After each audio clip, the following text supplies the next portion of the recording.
और 22 मार्च 2015 सुबह के 10:01 में फ्लाइट 9525 बार्सिलोना एयरपोर्ट से उड़ान भरता है। इस प्लेन में 144 पैसेंजर्स यात्रा कर रहे होते हैं, जिसमें से 16 स्टूडेंट्स थे और उनके साथ में 2 टीचर्स जो स्कूल के प्रोजेक्ट को खत्म करके घर वापस जा रहे थे। इसके अलावा एक पायलट, एक को पायलट और 4 क्रू मेंबर्स थे। सब कुछ ठीक ठाक चल रहा था। फ्लाइट 9525 स्पेन से फ्रांस के एरिया से होते हुए जर्मनी की ओर जा रहा होता है। फ्रांस का एयर ट्रैफिक कंट्रोलर इस एयरक्राफ्ट से लगातार संपर्क बनाए हुए रखता है। 10:25 में ये अपने हाई एल्टीट्यूड तक लगभग 48,000 फीट तक पहुंच जाता है। फिर अचानक एटीसी को ऐसा नजारा देखने को मिलता है जिसका उसे बिल्कुल भी उम्मीद नहीं था। 10:33 में प्लेन का एल्टीट्यूड तेजी से नहीं बल्कि बहुत तेजी से लगभग 34,000 फीट पर मिनट की स्पीड से डाउन होने लगता है। एयर ट्रैफिक कंट्रोलर पायलट के साथ संपर्क करने की कोशिश करता है, पर पायलट के द्वारा कोई भी जवाब नहीं आता है। फिर देखते ही देखते बस 10 मिनट में एटीसी का संपर्क प्लेन से टूट जाता है। इस घटना के लास्ट लोकेशन को ट्रैक करके एक रेस्क्यू टीम भेजा जाता है, पर यहाँ पर समस्या ये था कि घटना स्थल के चारों ओर बड़े बड़े पहाड़ पर्वतों से घिरा हुआ था। यहाँ पर सिर्फ हेलीकॉप्टर्स को ही भेजा जा सकता था। घटना के कुछ मिनट्स बाद रेस्क्यू टीम ने पाया कि घटना स्थल में प्लेन का मलबा 2 किलोमीटर स्क्वायर तक फैला हुआ था। किसी की भी जान बचने की कोई भी उम्मीद नजर नहीं आ रहा था। वो स्कूल के बच्चे जो अपने घर जा रहे थे, उनके डेड बॉडीज भी पहचान में नहीं आ रहा था। इस घटना में मिले सभी डेड बॉडीज का डीएनए टेस्ट करके यात्रियों की पहचान किया गया और डेड बॉडीज को उनके घर वालों को सौंप दिया गया। इस कहानी का दुखद अंत यहीं पर होता है और यहीं से शुरू होता है हमारा केस स्टडी।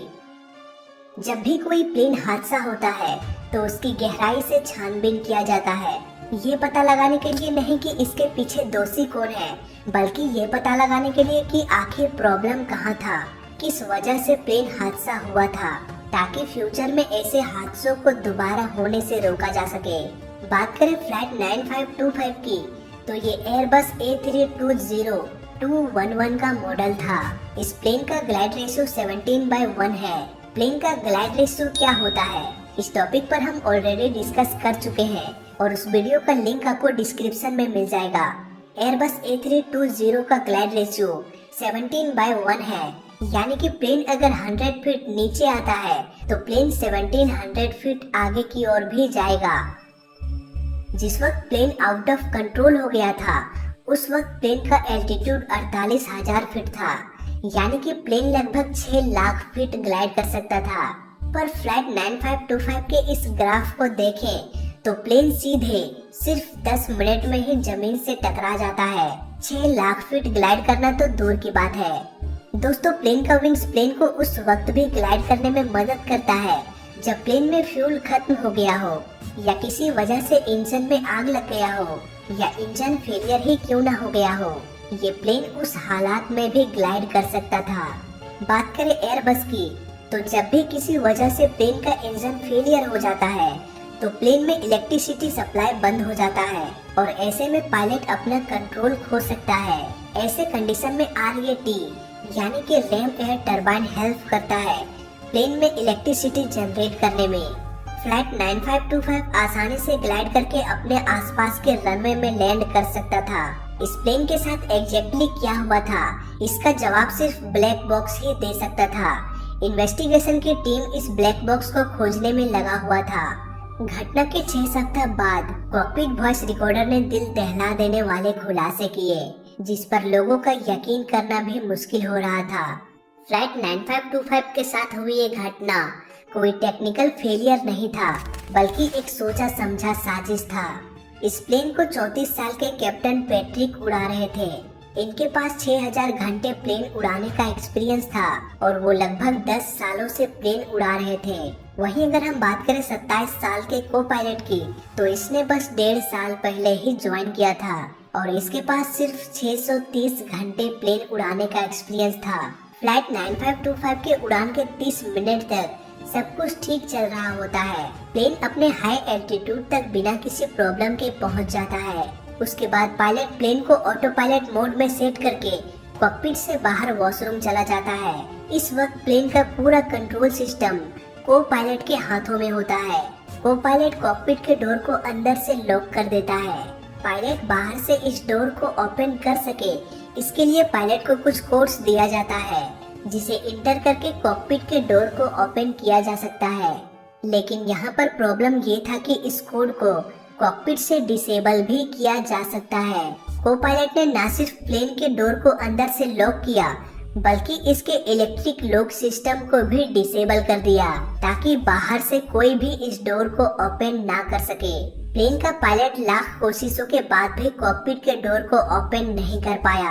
अब प्लेन का सारा कंट्रोल को पायलट के हाथों में था, जो कि सुसाइड करने के मकसद से प्लेन उड़ा रहा था। और देखते ही देखते प्लेन बस कुछ ही मिनटों में कई किलोमीटर दूर फैले पहाड़ों से टकरा जाता है।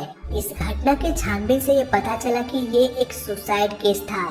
इन्वेस्टिगेशन की टीम को पायलट के घर में छानबीन करता है, पर कोई भी सुसाइड नोट या ऐसा कुछ भी नहीं मिलता है जिससे कि ये पता चल सके कि उसने सुसाइड क्यों किया था।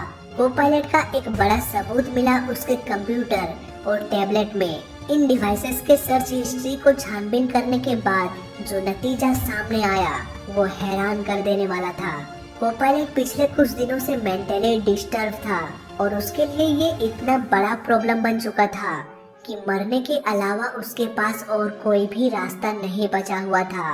वो गूगल में सुसाइड करने के तरीकों को खोजता रहता था और फाइनली प्लेन को क्रैश करा के मौत को गले लगाने का तरीका उसे सबसे बेस्ट लगा। इसके बाद वो अपने काम को अंजाम देने में लग गया। वो कॉकपिट के डोर को लॉक करने के तरीकों को इंटरनेट में खोजने लगा और फाइनली ढेर सारे इंफॉर्मेशन को इकट्ठा करके 22 मार्च 2015 को अपने मकसद को अंजाम दे दिया, जिसमें कि 148 लोगों की मौत हो गई। इस घटना के कुछ दिनों बाद एक लड़की सामने आई। उसने अपने बयान में बताया कि लुइस, जो कि फ्लाइट 9525 का को पायलट था, वो दोनों रिलेशनशिप में थे और हाल में ही उन दोनों का ब्रेकअप हो चुका था, जिससे कि को पायलट डिप्रेशन में चला गया था। ब्रेकअप के बाद को पायलट ने उस लड़की से कहा था कि एक दिन मैं ऐसा काम कर जाऊंगा कि दुनिया याद रखेगी, और फाइनली उसने कर दिखाया। तो इस वीडियो में अभी तक ये बस इतना।